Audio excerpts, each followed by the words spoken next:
그때 당시는 경매에 대해서 더욱 정보 많이 없었잖아요. 정보도 없었는데 그 안에서도 빌라를 하는 사람은 더더더 없었죠. 그러니까 저는 항상 이 소수가 되어야지 부자가 된다고 생각을 하거든요. 지금도 똑같습니다. 경매로 아파트 하는 사람은 다수라고 생각을 해요. 안녕하십니까? 안녕하세요. 오늘 주제는 인생을 바꾸는 방법입니다. 경매로 인해서 인생이 바뀌었다고 생각하십니까? 바뀌었다고 생각하고 바뀌었습니다. 경매가 아니었으면은 나는 지금도 회사를 다니고 있을 거고 투자도 못했을 것 같고 돈 모으던 시기에 집값도 갑자기 빠르게 올라가게 되면서 경매가 아니었으면 내가 자산을 그때 놓쳤을 것 같은데, 경매가 아니었으면은 사실 내 첫 집은 경매로 싸게 낙찰받은 화곡동에 있는 빌라였으니까 그게 아니었으면은 지금도 돈을 모으고 있겠다 생각이 듭니다. 첫 번째 투자했던 물건에서 그 물건이 2년 뒤에 굉장히 큰 전세 보증금을 올려주게 되면서 그 돈으로 이제 재투자를 하면서 여러 채를 갖고 있기까지 오게 된 거죠. 뿌려놓으니까 그 자산이 커지면서 그 시드가 여러 개로 들어오게 된 것 같아요. 경장이는 투자금 얼마로 경매를 시작하셨죠?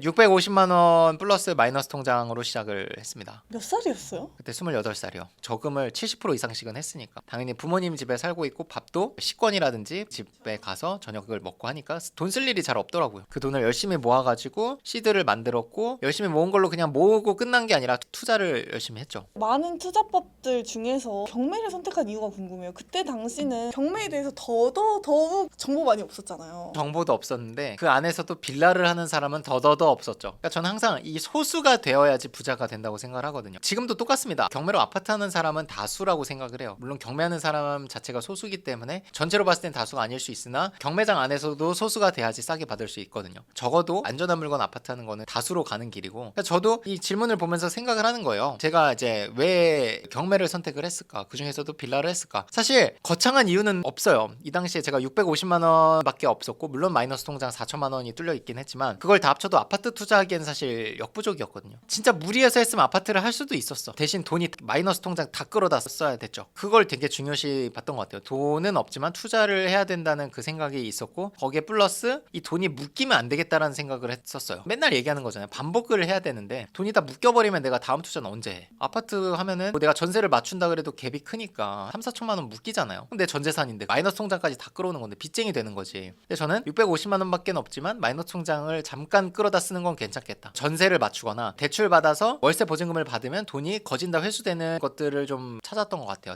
당시에 1억 2,300에 받은 화곡동의 빌라가 80% 대출이 나왔고요. 기존 세입자랑 재계약을 했습니다. 2,500만 원을 받고 나니까 제 돈이 다 회수가 되더라고요. 그럼 저는 다시 650만 원의 마이너스 통장이 그대로 남아 있는 거예요. 이걸로 또 다음 물건 재투자 했어요. 그렇게 한 4채 5채 했던 게 2년이 지나니까 전세가가 3천 4천씩 다 올라 있더라고요. 그걸 다 받아보니까 1억 정도가 됐고, 거기에 내가 2년 동안 또 모은 돈이 있겠죠. 그걸 합치니까 1억 5천 뭐 1억 6천 이런 현금이, 그때부터는 사실 넥스트 레벨을 가도 되는 거예요. 좀 더 큰 물건을 볼 수 있게 되는 거죠. 아니면 좀 더 좋은 지역을 본다던가. 그렇게 되면서 내가 돈 모은 것뿐만 아니라 자산이 불려주는 시드를 같이 모아서 지금의 경장이 있기까지 완성이 됐죠.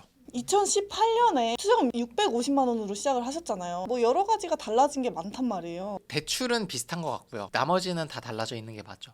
지금도 사업자 대출을 받으면 마이너스 통장에 있어도 DSR이나 이런 게 안 잡혀요. 사업자 통장에 애초에 DSR을 보는 게 아닙니다. 가계 대출이 아니니까. 그럼 지금 시점에서 네. 경매 투자로 인생을 바꾸려면 얼마가 있어야 할까요? 그때 당시 650만 원도 가능했지만 지금 달라진 게 있을까요? 당시에 저는 650만 원 마이너스 통장을 가지고 서울 화곡동을 했죠. 근데 지금 하기에는 좀 빠듯할 것 같기는 해요. 서울만 고집을 한다면 사실 시드가 더 있어야겠지만, 내가 경기나 뭐 인천 쪽에서 시작을 하겠다라고 하면은 사실 같은 금액이 있어도 지금도 투자가 충분히 가능한 물건들이 많이 있거든요. 서울 지역은 좀 어렵지만. 마이너스 통장이 없으면 마이너스 통장 없다는 기준에서는 3천만 원 정도가 있어야 좀 안정적으로 할 수 있지 않을까 생각을 합니다. 3천이면 얼마 물건까지 볼 수 있냐면, 낙찰가 기준으로 제 생각에는 한 1억 5천까지 볼 수 있어요. 많으면 1억 8천. 낙찰가 기준인 거고, 그거의 감정가가 또 별도로 있겠죠. 왜냐면 대출은 감정가가 또 기준이 되니까. 그 감정가는 높으면 높을수록 대출은 더 잘 나올 겁니다. 3천으로 1억 5천짜리를 한다는 거 기준으로는 거의 한 80% 대출 받는 거고, 우리가 낙찰을 70% 이하로 받으면 대출 비율이 80%가 아니라 90%까지 가기도 하거든요. 60%대 받으면 90% 대출 나오는 경우도 많이 있어요. 그러면 내가 잔금을 10%만 내면 되는 거잖아요. 그럼 10% 금액이 3천만 원인 거는 역산하면 한 2억 후반까지도 볼 수 있는 거예요. 여러 가지 비용들, 취득세, 뭐 법무비, 뭐 명도비, 대출 이자 이런 걸 내야 되기 때문에 그것까지 다 합쳐서 계산을 하면 낙찰가 기준으로 기준으로는 제 생각에는 1억 5천도 넉넉 잡은 거고요. 2억 이하로 보시면 될 것 같아요. 낙찰가 기준으로. 만약에 대출 80%면 좀 빠듯하지만 90%까지 받을 수 있다라고 하면은 2억까지 볼 수 있을 것 같고. 근데 월 수입이 아예 없어. 3천만 원으로 경매를 시작해도 될까요? 할 수 있죠. 전세로 받아서 대출 다 상환해버리면 되죠. 낙찰가를 결정할 때 또 공시가격 126% 기준으로 보지 않습니까? 지금은 되게 명확해져 있어요. 전세를 얼마 받을 수 있는지는 거의 다 정해져 있잖아요. 딱 지금 한도가 강제적으로 나서져 있기 때문에 그 금액을 보고 내가 낙찰가를 쓸 수도 있는 거죠. 그래서 내가 대출이자가 부담이면 이 대출이자를 상대방한테 넘길 수 있는 겁니다. 전세로 든다는 건. 월 현금 흐름이 필요하면 월세를 받으면 되는 거고. 그게 전세와 월세의 가장 큰 차이죠. 대출에 대한 부담을 누가 갖고 가느냐. 자기의 상황에 따라서 네. 어떤 물건을 어떤 목표를 가지고 낙찰을 받느냐 이게 좀 중요한 것 같아요. 그렇죠. 일단은 1차적으로는 단타 매도를 할 것 같아요. 왜냐면 3천만 원으로 뭔가 내가 유의미한 월세 흐름이라든지 이런 걸 만들기 힘들거든요. 한 채, 두 채 하고 나면 내 시드가 어쨌든 소진이 될 거. 왜냐면 월세 받는 거는 대출을 끼고 보증금을 받는 형태이기 때문에 보통은 그러면 내 투자금이 좀 들어가요. 풀피라던가 이런 게 월세로는 잘 안 됩니다. 그런 거보다는 전세를 맞추는 것도 방법일 수 있는데 제 생각에는 빌라 경매 투자에 대한 확신을 가지려면 단타 매도를 해보는 게 좋을 것 같아요. 단타 매도까지 하면 이 전세 월세 맞추는 건 너무 쉽게 느껴지거든요. 그래서 3천만 원으로 시작할 거면 내 통장에 1억이 찍힐 때까지는 단타 매도를 하자.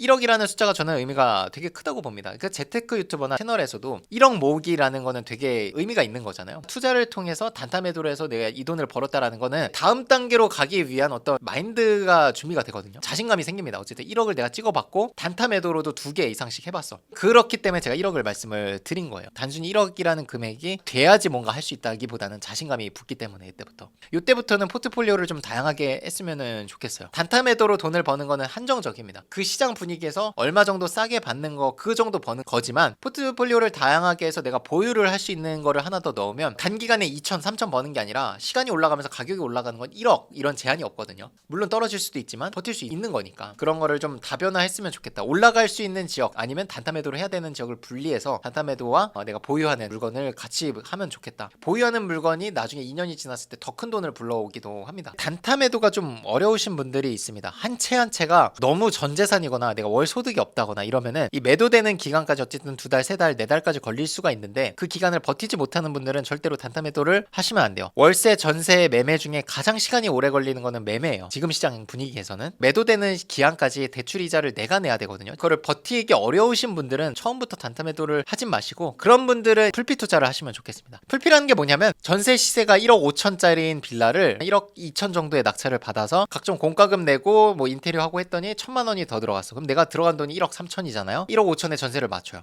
2천만 원이 더 생기죠. 내가 들어간 총 비용보다. 그게 이제 풀피라고 보통 얘기를 합니다. 이제 풀피가 일반 투자로 하면은 시간이 지나면서 풀피가 되는 건데 경매는 내가 애초에 싸게 받기 때문에 단기적으로 바로 풀피 세팅이 가능하죠. 시세보다 싸게 샀기 때문에. 월에 내가 버는 돈, 고정적인 수입이 없으신 분들은 풀피로 가져가시면 좋겠습니다. 왜 그러냐면 매매보다는 전세 계약이 훨씬 더 빨리 되고요. 그 말은 대출 이자를 내야 되는 시간이 더 짧게 가져갈 수 있다는 겁니다. 그리고 풀피라는 게 전세를 받아서 대출을 갚는 거거든요. 내가 갖고 있던 대출은 갚아버리니까 나한테 나오는 대출 이자는 없어져 버립니다. 투자한 사람 입장에서는 그냥 3천만 원, 2천만 원이 생겨버린 거네요. 그렇죠. 그리고 월에 나가는 돈은 없고. 그렇죠. 플러스라는 게 중요하죠. 이걸 투자할 때 3천만 원이 들어갔으면 다 세팅하고 나니까 내 통장을 열어보면 6천만 원이 돼 있는 거죠. 그 다음에는 좀 더 좋은 지역에 있는 물건을 할 수가 있는 거죠. 다만 주의하실 거는 전세로 갖고 가는 거기 때문에 이 전세가가 최근처럼 이제 강제적으로 나라에서 뭐 126%를 뭐 낮춘다던가 이러면 직격탄을 받을 수는 있습니다. 시장 분위기일 수도 있고 정부 정책일 수도 있고 이런 거에 따라서 전세가가 빠지거나 했을 때 그 빠진 보증금에 대한 리스크는 내가 가져가야 된다라는 부담감은 있죠. 전세뿐만 아니라 매매도 급박하게 올라갔던 물건들은 급박하게 빠지기도 했죠. 전세도 마찬가지였어요. 빌라 전세가 예전에 180%까지 해주는 걸 지금 126%까지 낮췄거든요. 강제로 계속 유지가 되고 있습니다. 이걸 봤을 때도 앞으로 더 떨어지진 않을 것 같다는 점에서 지금 풀피를 맞춘다라는 거는 2년 뒤에 돌려줘야 될 돈이 생기진 않을 것 같아요. 시장 분위기도 어쨌든 가장 안 좋은 기점에 와 있고 가장 저렴한 시점이라는 거죠. 이 전세가보다 싸게 받는 건 저는 무조건 안전하다고 생각을 합니다. 풀피가 생긴다고 해서 이거를 무리하게 다 재투자를 하지 마시고 내가 갖고 있는 자산의 한 3에서 5% 정도는 현금으로 보유하시는 게 좋습니다. 시장 분위기 안 좋아졌을 때도 내가 버틸 수 있는 체력이 있어야 되거든요. 저도 감안을 하죠. 이 지역이 앞으로 올라갈 것 같다 하면 보유를 하고요.